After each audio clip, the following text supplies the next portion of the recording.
Amém. Boa noite, queridos. Graça e a paz do Senhor Jesus. Amém.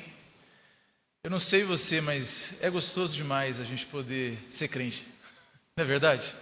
É gostoso a gente poder se reunir na igreja, a gente poder cantar louvores, a gente poder... Mesmo que está com calor, né? Você está com calor aí? Imagina o pastor aqui na frente, né? Imagina nós aqui com gravata e tudo. Está um pouquinho quente aqui, mas mesmo assim é bom demais ser igreja. Não porque tudo vai bem, mas porque a gente tem a certeza de quem a gente tem servido. E eu tenho plena consciência, eu sou repetitivo nisso, mas eu tenho plena consciência que talvez se a gente fosse embora daqui agora, a gente já sairia daqui com o coração mais abastecido, pela certeza de que só por estarmos juntos, só por ouvirmos a palavra, por cantarmos, por ofertarmos, o Senhor já tem falado conosco. E hoje tem sido um dia especial, né? Porque eu já tinha pensado no sermão de hoje à noite, e ao longo do dia, não sei se você talvez está visitando essa igreja, nós temos 3 cultos aqui ao longo do domingo, um às 9 da manhã, um às 11, e esse aqui é o terceiro culto às 19.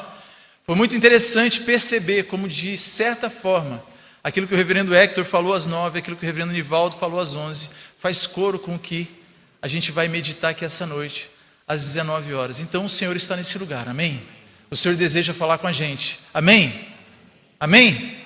Então abre a sua Bíblia aí comigo em 1 Pedro, capítulo 1. Nós vamos ler do verso 6 até o verso 9.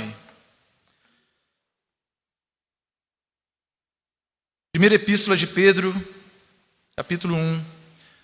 Verso de 6 a 9, a palavra de Deus diz assim: Nisso exultais, embora no presente, por breve tempo, se necessário, sejais contristados por várias provações, para que, uma vez confirmado o valor da vossa fé, muito mais preciosa do que o ouro perecível, mesmo apurado por fogo, redunde em louvor, glória e honra na revelação de Jesus Cristo, a quem não havendo visto, amais, no qual não vendo agora, mas crendo, exultais com alegria indizível e cheia de glória, obtendo o fim da vossa fé, a salvação da vossa alma. Vamos orar mais uma vez? Pai, obrigado, Senhor, porque o Senhor é fiel, como nós cantamos aqui.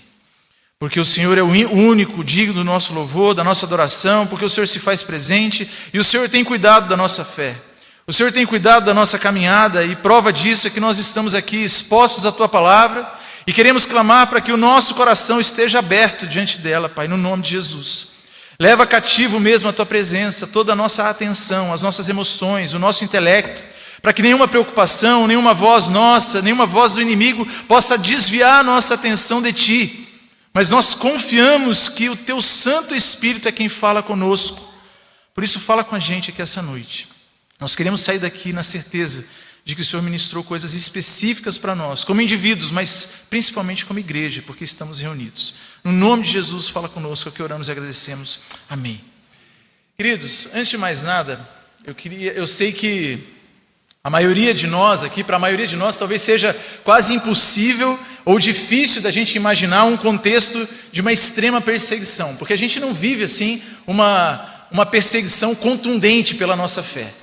Ainda que talvez a gente possa viver um certo tipo de perseguição intelectual, enfim, filosófica, social, nós não somos perseguidos hoje de uma forma hostil, contundente, ao ponto de que você vai dormir hoje em casa e não sabe se acorda amanhã. A gente não passa por isso, a gente não vive isso. Nós vivemos em um tempo, em uma sociedade que ainda espero que continue sendo, sempre livre. Nós não somos perseguidos por sermos cristãos, mas eu queria convidar você a, por um breve momento aqui, imaginar um cenário assim, de extrema perseguição. Eu queria convidar você aí a tentar se ver num ambiente hostil dessa forma. Talvez um lugar assim, um ambiente meio apoteótico, assim, de muita tensão. Imagina aí que na cidade que você mora, no lugar onde você vive, as pessoas começam a olhar para você com uma certa estranheza, só porque você é cristão. Começa a achar diferente, porque a fé que você tem, o que você crê, aquilo começa a chamar atenção, porque você não participa das mesmas práticas religiosas de todos os outros. você não oferece incenso aos deuses da cidade, você não participa dos rituais que honram o imperador, você não se envolve com algumas festas públicas que fazem parte de uma vida social, e aos poucos, aquilo que no início era apenas uma curiosidade, você começa a perceber que começa a se transformar numa desconfiança. Seus vizinhos começam a desconfiar de você, fala assim, é muito estranha essa fé dessa pessoa, é muito estranha a fé dessa família, e talvez as crianças que brincavam com os seus filhos, os pais já começam a retirar, falam assim, melhor não se envolver com essa família, melhor não estar perto, você começa a ver que você é excluído pela sua fé, começa a ficar de lado, mas isso ganha uma proporção que começa a ficar perigosa de uma certa forma. O governo agora começa de fato a achar que esse movimento é uma ameaça e começa deliberadamente capturar, torturar e matar todos os cristãos de onde você está vivendo. E não é assim de uma forma velada qualquer, mas começa a capturar os cristãos, a costurarem dentro de pele de animais e a soltarem para os leões, para os cães, em praça pública, de forma que se torne um evento. Começa a pegar cristãos e queimar em praças públicas, simplesmente para iluminar a cidade. E no meio desse cenário de guerra, apoteótico, de fuga, de medo, de repente chega uma carta daquele que talvez seria o maior líder do movimento que você tem aderido, o maior líder da fé que você abraçou. Nesse cenário de fuga, de medo, de angústia, chega essa carga e talvez essa carta e talvez desperta um sentimento em você de esperança. Talvez esse que é o líder está mandando uma carta para nos dar uma estratégia, para nos dar uma solução, uma esperança. Talvez ele vai falar o que a gente precisa fazer para sair dessa situação, para onde que a gente tem que ir, aonde que a gente deve se encontrar. Deve ter uma estratégia nisso. Queridos, esse cenário era o cenário dos destinatários da carta de Pedro. E pensando por essa forma, eu fico pensando assim, como é que Pedro pode escrever a um povo que estava vivendo esse nível de perseguição, esse nível de medo, esse povo que, como alguns já sabem, mas a gente pode lembrar aqui que esse povo que estava além das missões paulinas, haviam se convertido, estavam em lugares distantes do epicentro da fé cristã, vivendo tudo isso, de repente chega a carta do apóstolo Pedro, e o apóstolo fala sobre alegria. Como falar sobre alegria em tamanha aflição, angústia e medo? A carta de Pedro não tem aqui um plano de fuga ou uma estratégia revolucionária para esses irmãos que estavam vivendo em angústia, mas Pedro fala sobre uma viva esperança e os convoca a uma alegria. Mas que alegria poderia ser essa? Onde pode estar os nossos olhos, queridos? Aonde pode estar o nosso coração, a nossa mente, em meio a um cenário de medo como esse, ou em meio a tantas incertezas, para que isso mantenha a minha alegria? Aonde pode estar firmado o meu coração, para que mesmo em meio a tantas lutas, e talvez você está passando em certa medida por isso, tão cansado às vezes, fala assim, aonde que vai estar firmado o meu olhar, o meu coração, para que eu ainda tenha alegria, esperança, com que eu ainda possa me alegrar? E é verdade, queridos, que talvez, como eu disse aqui, hoje nós tenhamos esse privilégio de vivermos fora de um ambiente de qualquer tipo de perseguição ativa por causa da nossa fé. Nós não vivemos achando que talvez nós vamos voltar para as nossas casas hoje, mas corre o risco de alguma autoridade arrombar a porta de noite e nos levar presos, simplesmente porque nós professamos Jesus. Nós não vivemos nesse medo. Mas ainda assim, a verdade é que nós passamos por situações na vida que nos desestabilizam, que fazem com que a gente perca a alegria, perca a esperança. Nós passamos por crises financeiras, nós perdemos pessoas que amamos, nós temos sonhos e planos que são frustrados, nós ficamos com medo, nos sentimos inseguros às vezes, nos sentimos só, provamos de solidão por vezes. E esse cenário vai sendo uma tentação para esvair a nossa esperança, a nossa alegria. Isso vai trazendo assim um peso, um cansaço, e daqui a pouco a gente não vê mais aquela alegria, aquele entusiasmo. Mesmo nós tendo fé, mesmo nós vindo para a igreja, nós nos abalamos, e talvez, salvas devidas proporções aqui, era o que os destinatários da carta de Pedro estavam vivendo. E meditando um pouco, irmãos, nesse texto de hoje, eu percebi que há um deleite aqui que é oferecido. há uma alegria aqui que é oferecida para nós, que ela é supracircunstancial, que não é tão simples da gente entender ela, e nem tão pouco de alcançá-la. E eu digo mais, talvez muitos de nós nem queremos de fato a fé a qual está proposta aqui por Pedro para alcançar essa alegria. A gente às vezes evita o que o apóstolo está falando aqui, porque, queridos, há uma forma comum de nós crermos o que é a fé cristã, que ela é empobrecida. A gente trata muitas vezes a fé cristã como um assentimento intelectual. Eu professo a fé, eu creio em Deus Pai, Deus Filho, Deus Espírito Santo, eu frequento a igreja, eu compro livros, eu estudo, eu sei, eu conheço das doutrinas básicas da fé, então eu professo essa fé, mas isso reduz a nossa fé simplesmente a termos proposições verdadeiras acerca do Evangelho. E sem dúvida, meus queridos, eu não estou falando aqui que a fé não envolve o conhecimento, a convicção, ao contrário disso.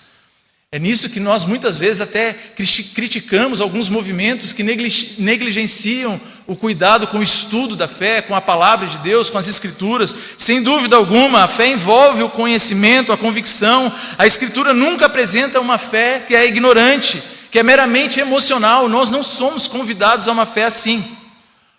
Contudo, reduzirmos a fé a um ato do intelecto é amputar uma dimensão essencial da experiência cristã.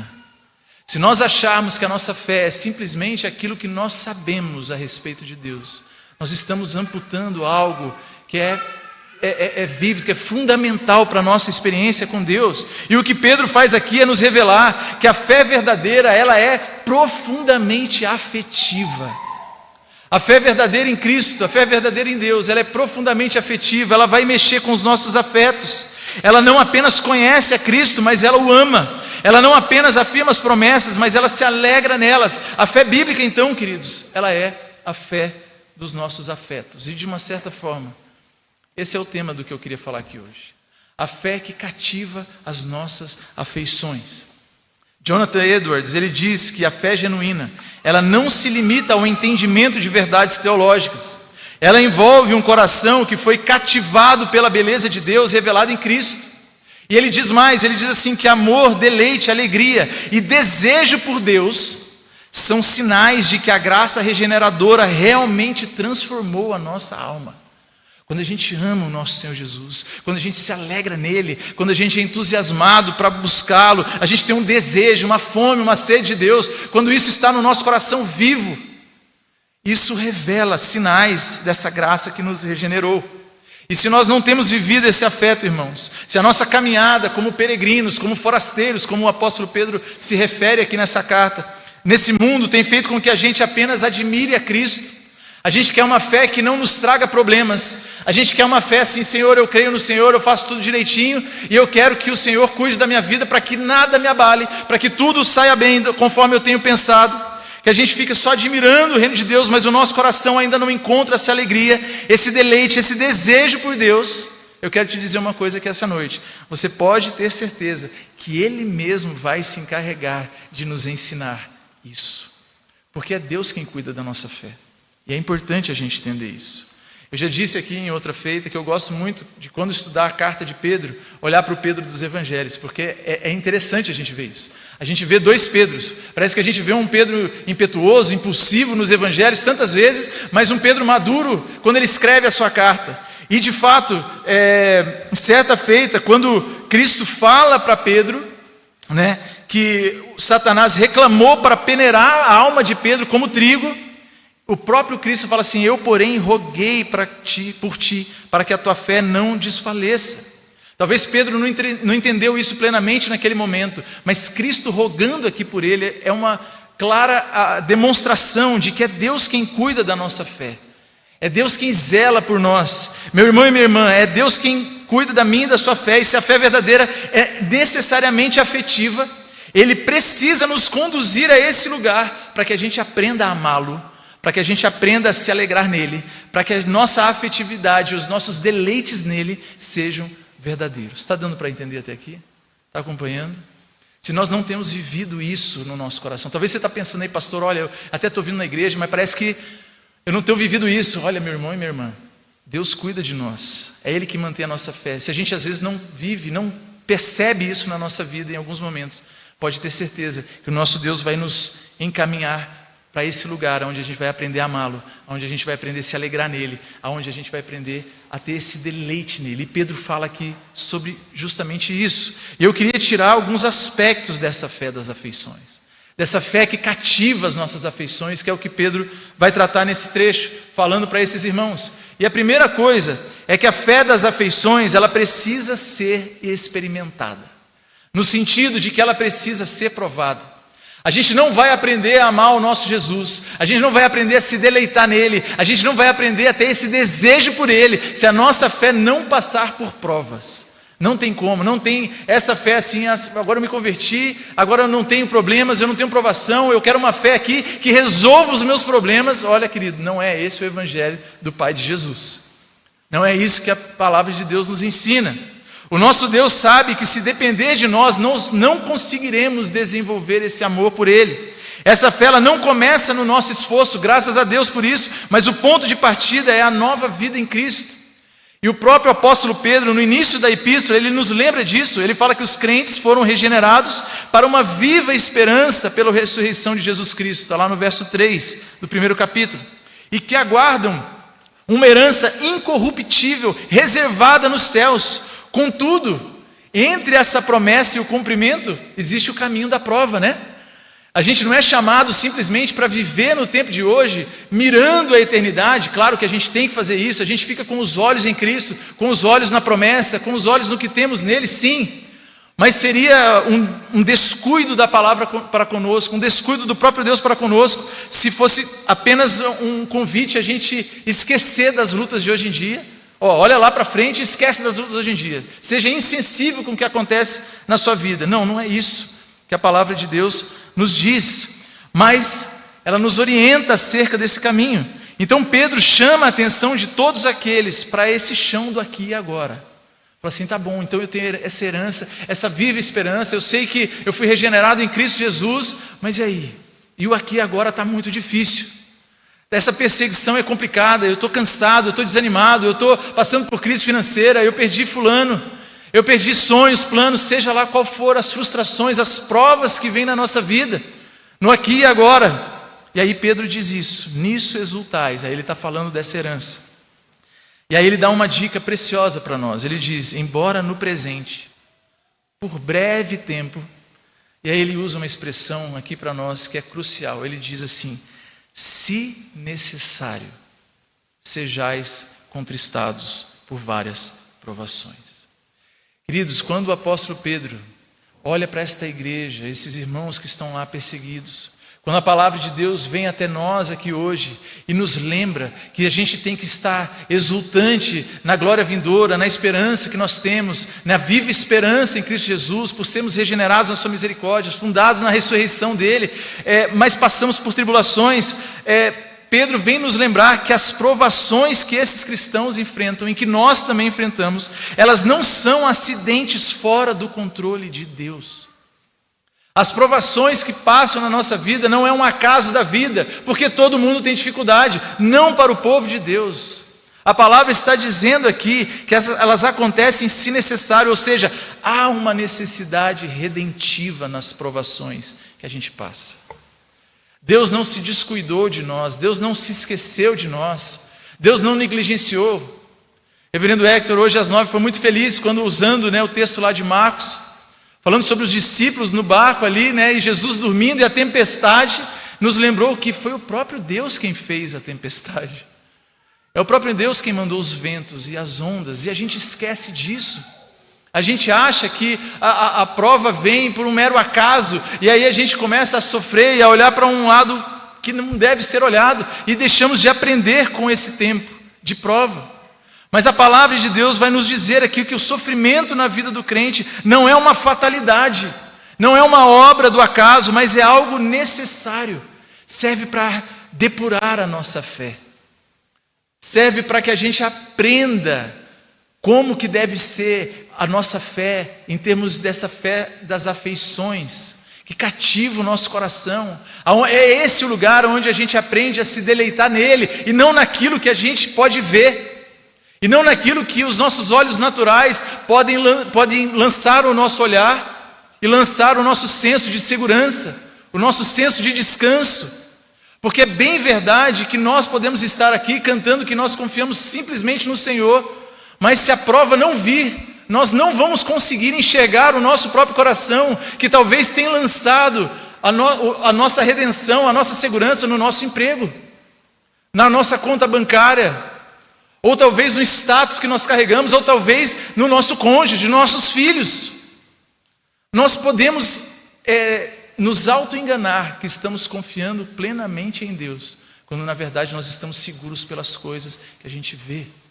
E a fé das afeições, ela precisa ser experimentada para que revele a autenticidade da nossa fé, para que remova as impurezas. E a verdade é, queridos, que a nossa afeição por Deus, ela pode ser falsificada, como eu falei aqui.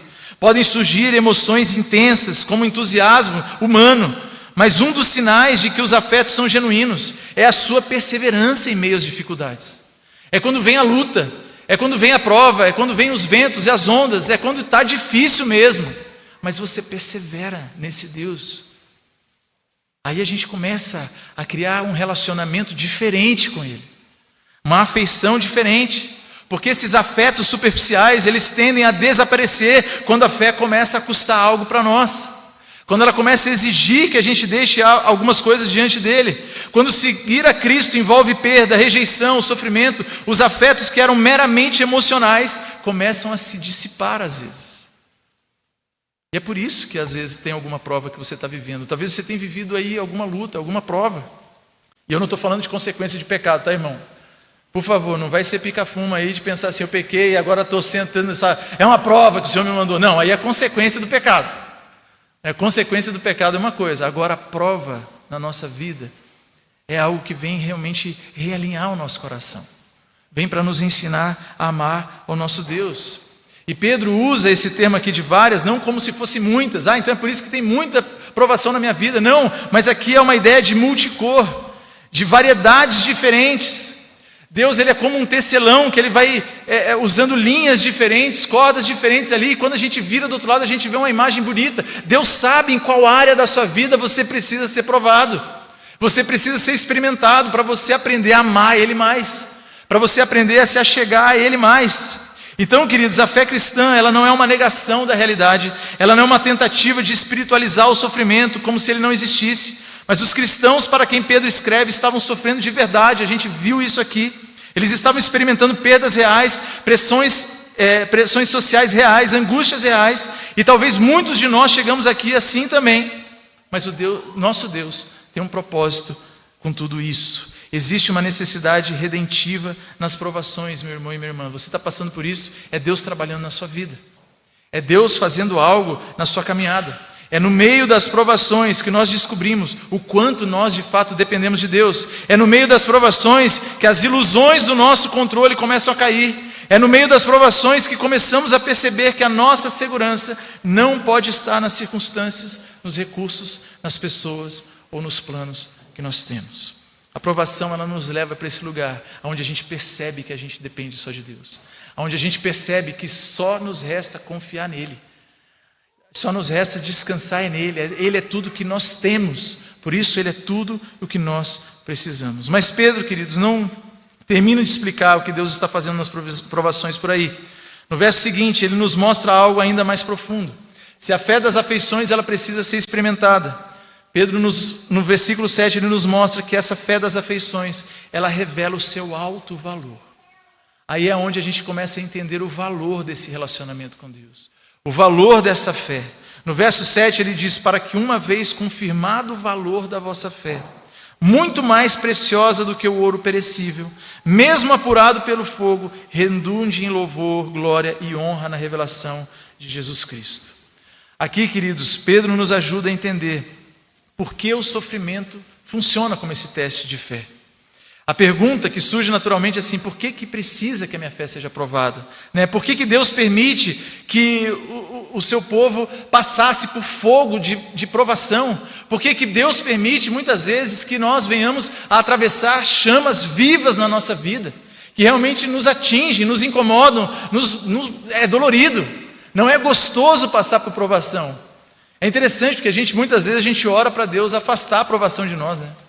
A gente se vê assim, a gente pede, Deus, afasta isso aqui, eu não quero passar por isso. A provação a gente tem até medo de pensar. Ler o livro de Jó, então a gente nem lê, né? Para não correr nenhum risco de acontecer com a gente não lê o livro. Mas a tentação, às vezes você quer enfrentar a tentação, né? E ao contrário, a gente tinha que orar, você tem que orar para se ver livre da tentação. Mas assim, a provação, quando ela vem e ela é administrada pelo próprio Deus, tem um porquê. Esse fogo, ele vem depurar, ele vem purificar. Pedro usa essa imagem de um ouro sendo refinado. Quando o ouro é encontrado, a gente tem essa figura muito clara para nós. Ele ainda é embrutecido, ele nem parece com algo puro, brilhante. Ele vem misturado com impurezas. Então ele é colocado no fogo, e o fogo tem uma função muito específica, que é separar do ouro aquilo que não é ouro. É tirar dele aquilo que é impuro, aquilo que não é precioso, que não traz brilho, que não revela o valor do ouro. Então esse fogo, ele vem revelar, na verdade, a nossa fé. Ele vem colocar o nosso coração para fora, ele vem colocar o nosso relacionamento com o próprio Deus para fora, e isso é benéfico, isso revela um grande valor na nossa caminhada. É como o apóstolo Paulo diz lá na carta aos Romanos, no capítulo 5, do verso 3 ao 4, ele diz assim: não somente isso, mas também nos gloriamos nas próprias tribulações, sabendo que a tribulação produz perseverança, e a perseverança experiência, e a experiência esperança. Isso não está vindo de qualquer pessoa, irmãos, está vindo do apóstolo Paulo. Se a gente for listar aí tudo que o apóstolo Paulo passou, naufrágios, apedrejamentos, açoites. Eu fico pensando, quando Paulo escreve que ele carregava no corpo as marcas do evangelho, eu não duvido.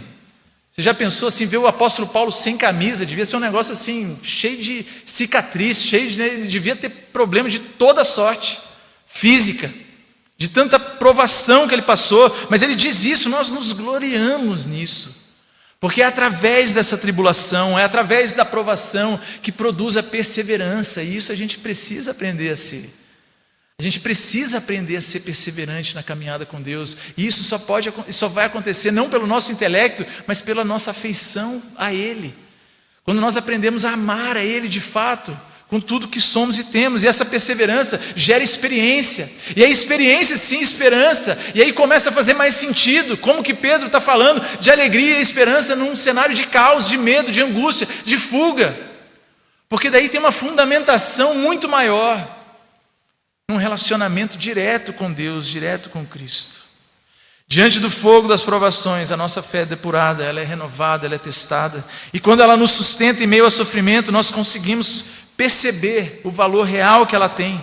Enquanto tudo está bem, queridos, é muito fácil nós dizer que temos fé, é muito fácil falar sobre a confiança em Deus, quando a vida está funcionando, quando os planos estão dando certo, quando as coisas estão caminhando como esperamos. Mas quando o fogo vem, quando a vida entra em crise, quando as estruturas começam a balançar, a gente percebe o que vem governando o nosso coração.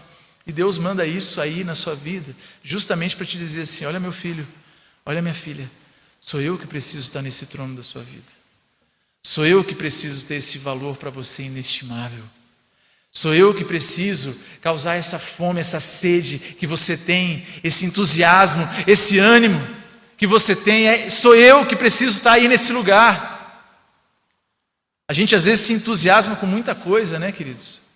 E eu não vou dar exemplo aqui porque vai, né, mas assim, muita coisa. A gente às vezes é entusiasmado, né, para, sei lá, vou acabar dando exemplo, não tem jeito. Às vezes você vê assim, né, vai num jogo de futebol, tem aquele irmão que vibra parecendo que é a vida dele. Já viu? Não precisa se denunciar aí. Vibra, meu Deus, parece que é um louvor ali, é um culto, um negócio, parece que o coração está ali. Aí a gente chega na igreja, vamos cantar louvor, vamos. Ah não, aqui é diferente. Cadê o entusiasmo, o ânimo, o nosso coração? A gente só aprende a ter esse coração em Deus quando as coisas começam a ser depuradas, quando a chama passa, e a gente vê assim: isso aqui não tem valor, isso aqui não é digno dessa minha emoção, desse meu ânimo. Eu já citei isso aqui outras vezes, mas para mim foi muito marcante, e o duro é que eu não sei citar direito, Mas eu me lembro de um missionário da Índia que veio aqui uma vez, aqui na nossa igreja, num culto das 11. Eu nunca esqueci aquela frase que ele disse. Ele falou assim: na minha vida, eu nem consigo ter coisa preferida. Eu não consigo ter comida preferida, eu não consigo ter... eu lembro que ele deu o exemplo da comida e de mais alguma coisa, eu não lembro o que é. Eu não consigo ter nada preferido, porque o meu coração está muito em missões, assim, no que Deus precisa fazer no meu país. Está muito em Deus, então eu não consigo nem escolher entre essas coisas. De tanto que o meu coração está em Deus, eu fiquei pensando, caramba, é isso. E esse ânimo, essa alegria, esse governo de Deus, ele só pode vir através do fogo mesmo que nos depura. A partir do fogo que tira as impurezas. Por isso as provações, elas não são apenas problemas na vida dos quais nós precisamos nos livrar o mais rápido possível. Na perspectiva de Deus, elas são algo necessário. E não para que Deus descubra alguma coisa, né? A gente às vezes passa pela prova, ou acha que vai passar por uma aprovação, e fala assim: aí Deus, passei, tirei quanto? Me recompensa. Não, não é Deus que precisa ver. Não é Deus que precisa entender aquilo ali, somos nós mesmos que a gente precisa descobrir o como que a gente tem olhado para Ele, o como que a gente tem se relacionado com Ele, o quanto que a gente precisa dEle. Então as provações, ela tem uma função muito profunda, porque elas nos humilham. Elas nos levam para esse lugar onde finalmente a gente começa a dizer a verdade sobre nós. A gente chega diante de Deus e fala assim: Deus, eu quero confiar, mas eu não consigo. Eu preciso mais do Senhor, eu achei que eu conseguia resolver, mas eu não consigo, eu preciso de Ti. Eu preciso do Senhor, eu não tenho mais força. Mas aí é onde que esse relacionamento começa a ficar mais íntimo, porque o Evangelho é para os fracos mesmo. São para aqueles que se veem miseráveis, necessitados do próprio Deus. A aprovação não existe para que Deus fique melhor ou para provar algo para Ele, ela existe para nos conduzir a um lugar onde começamos a encontrar algo que não encontraríamos de outra forma ou em outro lugar, que é um contentamento, uma paz e um deleite no próprio Deus. Se no meio da dor, queridos, mesmo entristecido, mesmo cansado, mesmo com o coração esmagado pelas circunstâncias, você permanece, você ainda estiver permanecendo, você pode crer que tem algo extraordinário acontecendo na sua vida, que é o Senhor depurando, afinando e realinhando o seu relacionamento com Ele. Amém? Mas tem uma terceira e última coisa, que a fé das afeições também nos leva a esse verdadeiro amor e a esse verdadeiro deleite. Nós chegamos aqui talvez ao coração dessa passagem. No verso 8, Pedro diz assim: a quem não havendo visto, amais, no qual não vendo agora, mas crendo, exultais com alegria indizível e cheia de glória. Notem aqui, queridos, que Pedro não diz apenas assim: vocês não tendo visto, vocês creram. Ele diz assim: vocês amam. Ele não fala assim: não tendo visto, vocês estudaram e entenderam a teologia. Não, ele fala assim: vocês não tendo visto a Ele, vocês amam Ele. E isso é muito profundo, porque a prova final da fé, ela não é apenas a ortodoxia. Ainda que a ortodoxia seja importante, saudável, como eu falei aqui, e necessária. Nós precisamos conhecer a verdade, precisamos compreender a doutrina, mas isso por si só não gera vida com o próprio Deus. Nós podemos saber muitas coisas sobre Deus e ainda assim permanecer com o coração distante dele. Podemos ler muitos livros, ter clareza teológica, articular conceitos profundos e ainda assim não nos curvarmos diante dele. Não temos uma relação com ele. E a verdadeira fé é essa fé das afeições. É a fé que encontra Cristo como algo precioso. E Pedro diz isso: sem tê-los visto, você ama. Vocês o amam. E é interessante isso vir de Pedro, porque Pedro viu a Cristo. Porque Pedro caminhou com Jesus, viu Jesus, né, ouviu a sua voz, presenciou os seus milagres, mas aqueles cristãos, para quem ele escreve, nunca haviam visto Jesus, e ainda assim Pedro diz assim: vocês o amam. E a palavra diz isso para nós aqui também essa noite: vocês o amam, e isso é extraordinário, porque significa que a fé cristã, ela não depende daquilo que a gente pode ver fisicamente, daquilo que a gente pode apalpar, mas ela depende desse encontro real com Cristo. Quando isso acontece, Cristo deixa de ser apenas uma ideia religiosa, ele se torna precioso, e quando Cristo se torna precioso, algo começa a acontecer dentro de nós, porque a gente começa a amar Ele de fato, mesmo sem vê-lo fisicamente. Pedro então diz algo ainda mais profundo: vocês exultam com uma alegria indizível, cheia de glória. Ou seja, indizível significa literalmente algo que não pode ser plenamente expresso, e cheio de glória traz a ideia aqui como se carregasse dentro dela a glória de que um dia nós vamos desfrutar em Cristo na plenitude dos tempos. Essa é a alegria, esse é o amor que mesmo em meio a uma perseguição absoluta, mesmo em meio a um cenário de desânimo, de cansaço, nós temos condições de estabelecer com o nosso Deus, nós temos condições de viver com Ele. E queridos, isso nos leva a pensar, quando nós dizemos que nós amamos ao Senhor, o que exatamente nós estamos dizendo que nós amamos? Quando nós dizemos que nós amamos ao Senhor, será que nós estamos amando aquilo que Ele pode nos dar? Será que nós estamos amando a situação que Ele pode resolver na nossa vida? Será que nós estamos amando aquilo que nós esperamos que Ele faça por nós? Ou será que amamos de fato quem Ele é? Porque tudo que a gente quer está nele. Não tem outra coisa que a gente quer fora dele, que a gente fala assim, Senhor, eu preciso do Senhor para isso aqui. Para que o Senhor me dê aquilo ali. Não, tudo que eu quero está no Senhor. Tudo que eu preciso está no Senhor. Quando nós fizermos isso, nós estamos aprendendo a amar com esse afeto. Deus só se tornará o alvo do nosso deleite quando tudo aquilo que estivermos buscando estiver nele. E Pedro conhecia bem essa realidade. Pedro, se nós lembrarmos lá dos evangelhos, nós vamos lembrar que Pedro foi aquele que traiu Jesus, né? E você lembra que talvez alguns instantes antes dele trair Jesus, ele chega a dizer uma frase assim bem audaciosa, né? Quando Jesus fala, né, do sofrimento, de que o povo seria ferido, né? Enfim, Jesus fala assim, todo mundo aqui pode te negar, Jesus. Olha que convicção, né? O Pedrão é uma figura. Chega para Jesus e fala assim, todo mundo aqui pode te deixar, Jesus. Todo mundo aqui pode te negar, mas eu não. E alguns instantes depois, querido, não passou assim alguns meses, não passou alguns anos, a circunstância não mudou, ele não ficou mais, passou alguns minutos, algumas horas, e ele já estava negando a Jesus, ele já estava traindo a Jesus. Mas é interessante olhar para essa experiência de Pedro, e ele falando agora sobre essa alegria, sobre esse amor, e a gente vê que ele entende bem isso, porque de alguma forma, talvez humilhado pela provação, porque ele foi provado, Jesus falou para ele, eu sei que você vai me trair, fica tranquilo, eu estou sabendo já. Eu sei que você vai me negar, não diz muita coisa não, porque você ainda vai me negar, Pedro, tem umas coisas para você aprender ainda.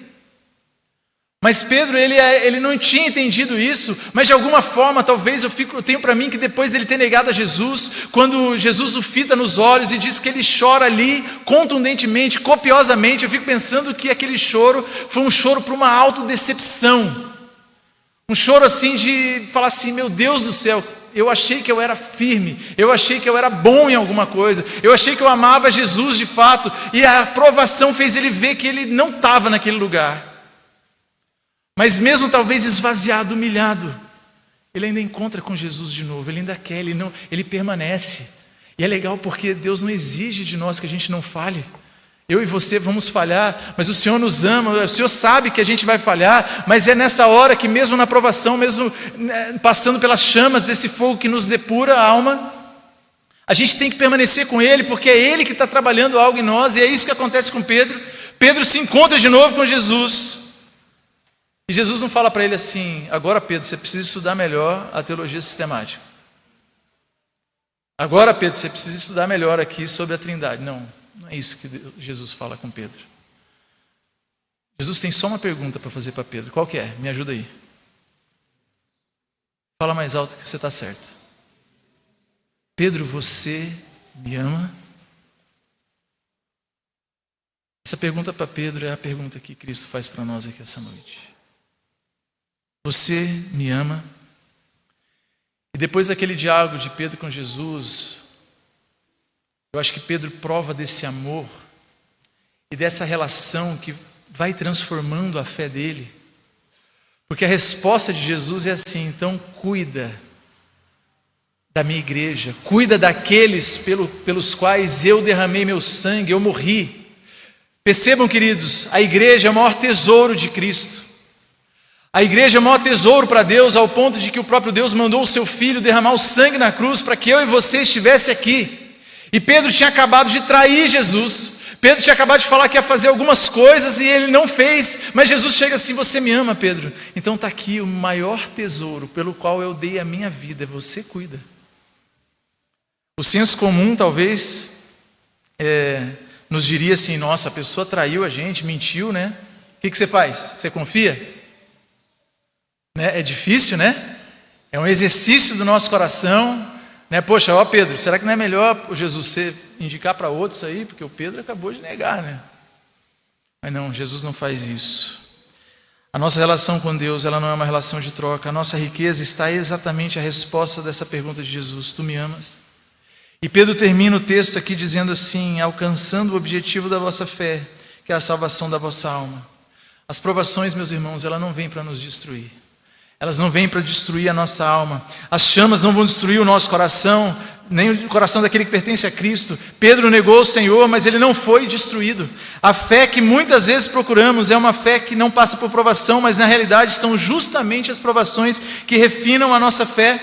E talvez você esteja aqui hoje pensando assim: a minha vida anda tão tempestuosa, eu não consigo encontrar alegria em Deus. Mas talvez você ainda tenha lutado aí com Deus. Talvez você tenha tentado resistir a algumas coisas, talvez você tenha sido ainda orgulhoso. E Jesus te pergunta hoje: você quer aprender a me amar? Você me ama de fato? Então entregue o seu coração para Ele. Descanse nele, porque Ele nos amou primeiro. Foi Ele quem nos viu antes de que a gente visse Ele. Ele que entregou a vida dEle antes que a gente pudesse declarar que a nossa vida pertence a Ele. Ele derramou o seu sangue para que nós tivéssemos vida.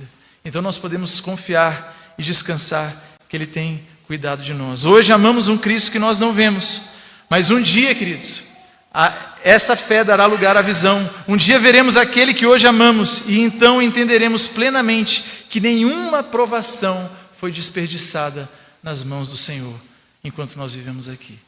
Amém?